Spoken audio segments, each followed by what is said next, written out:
Rosie Beacon, who is head of health at the cross-party think tank Reform, and joining us from is untouchable, like a national religion. Yes, I do think there is a tendency that we treat it as a national religion, and that can and has at times prevented us from having an honest conversation about some of the problems endemic in the NHS, and that's certainly true. I do think when we challenge the model of the NHS, though, we are sometimes asking the wrong question. The reason the NHS is so overburdened is because we have poor underlying population health, and we have an increase. Dealing with that actually involves other parts of the system. But haven't other countries got exactly the same? I mean, France will be very similar to the UK. Yeah, no, they have similar demographic trends, but it does still require investing in things like social care, for example.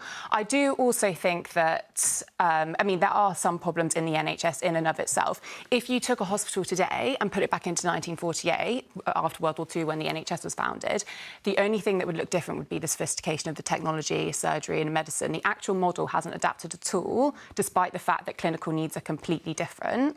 I do think, though, that the funding model is a slight distraction. It's not the volume of money or how the money comes into the system, it's how you're spending it. It's how... You're a doctor, Parth. I mean, it's how we're spending the money. And we're not spending it... Evan says that it's extraordinarily efficient. How do we measure whether the NHS is actually efficient? Because that's not what we're hearing a lot of the time, is it? Yeah, so the NHS at the moment, admittedly, is not that efficient, particularly in hospitals. As you alluded to at the beginning, resources have increased massively over the last 10 years.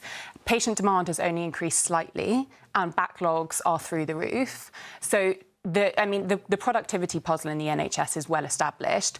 That's not necessarily because staff are working less hard.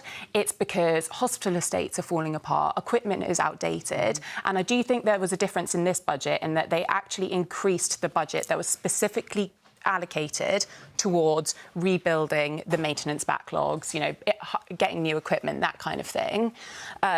OK. Yeah, it's spot on. The NHS needs reform, but it's not reform to the funding system. As long... Indeed, it's a really good debate. I'm not sure we got much agreement, but we discussed lots of really good points. Thank you very much. What are people saying at home, Holly? Yeah, really.